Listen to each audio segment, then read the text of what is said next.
I have a concern about the plan that I think is fair to talk about. It's not definitive, and it's just maybe a crackpot theory.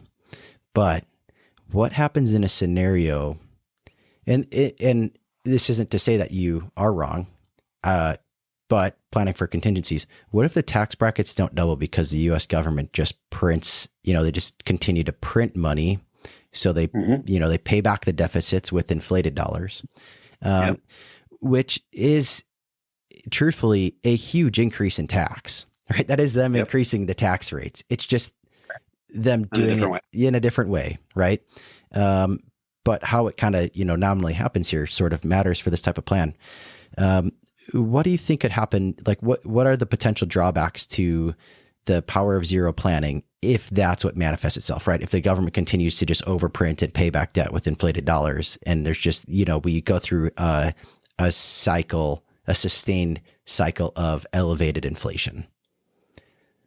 Well, if you watch my documentary, The Power Zero, The Tax Train is Coming, we interviewed Alan Arbach, who's a professor out of UCal Berkeley. And he talks about how when you look at the 75-year trajectory, unfunded obligations, this is what Larry out of Boston University, Larry Kotlikoff, calls the fiscal gap problem. He says, we have a $200 trillion fiscal gap. What does that mean? He says, if you look out over the next 75 years, project all of the expenses that we have to pay for Social Security, Medicare, Medicaid, and you project out over that same time frame what we can actually afford to deliver under today's tax rates. He actually says there's a $239 trillion fiscal gap. In other words, you would have to have $239 trillion sitting in a bank account today, earning treasury rates to be able to deliver on everything that we promise that we can't afford to pay. What is most of that? What goes into most of that $239 trillion? It's the cost of Social Security, Medicare, and Medicaid. So that's the problem. The real problem facing America is what we promised for Social Security, Medicare, and Medicaid. Here's the problem with printing your way out of that issue. All three of those programs are linked to inflation by law. Okay. If you try to print your way out of the problem, you will increase the cost of those programs commensurately through inflation. So it's like a dog chasing its tail. Yeah. So there's no way to print your way out of the problem. You cannot solve the problem through monetary means, right? So you print money, inflation goes up, the cost of Social Security, Medicare, Medicaid goes up, and you're right back where you started at square one. So that's why most experts believe that printing your way out of the problem does not solve the problem.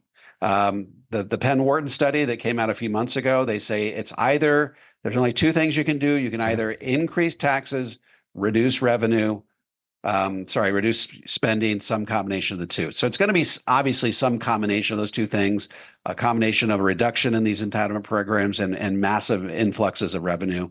So I wrote a whole book called The Infinity Code that sort of pokes fun at monetary theory, modern monetary theory, this idea that you can just print your way out of the problem. You can tap into the infinity bucket to pay, your country's expenses. It just doesn't work. And most experts agree that it doesn't work.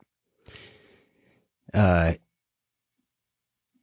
some point, it's got to all come to an end. When? I don't know. Okay. 2043. 2043. I thought it was. Penn Wharton says when we hit 200% debt to GDP, which is in 2043, could be as soon as 2040 when we hit 175, then no combination of raising taxes, reducing spending will arrest the financial collapse of our nation. The snowball is too big at that point. It's picked up too much speed. You cannot arrest the gravitational force of that snowball moving down the mountain. It's too late. So sometime between now and then, something huge has to happen or we become Rome, right? Kind of interesting there's a lot of uncertainty out there in the world. And I guess no one really knows exactly what's going to happen or what it's going to look like. But I guess all you can do is diversify what you're trying to do and have different contingency plans and ideas put together. And that's what a financial plan or a good financial plan is. We make a big deal about educating people on the fiscal landscape of the country because a lot of people they think in their they're reading the handwriting on the wall. They in their heart of hearts they know something needs to happen, but they can't quite put their finger on what or what exactly it is about the fiscal trajectory of our nation that seems to be putting them off kilter. But we articulate that for people, and we articulate that the reality of higher taxes is an inevitability. It's not an opinion. It's actually math. And we are already beyond the point of no return in terms of not being able to raise taxes. So tax rates will have to go up. Ed Slott says it. David Walker says it, former Comptroller General of the U.S. government. All of these, Ray Dalio says it. Larry Kolikoff says it. They're all on the same page. We need massive infusions of cash or we go bust as a nation. Folks, my upcoming book, The Guru Gap, How America's Financial Gurus Are Leading You Astray and How to Get Back on Track, is now available for pre-order on Amazon. Take the opportunity to order your copy today.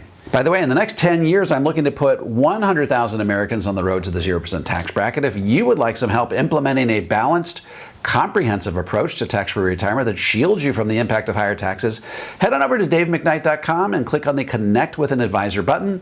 I'm happy to refer you to an advisor in the Power Zero network that has been trained, vetted, and qualified personally by me. If you're a financial professional and want to learn how to become a certified Power Zero advisor, head over to powerzero.com and opt into my free video series. And if you have any comments or questions, feel free to drop them into the comment section below. I'll respond to every single one of them personally. And don't forget to click like, subscribe, and the bell so you never miss a video. This is David McKnight. I look forward to seeing you on the next video.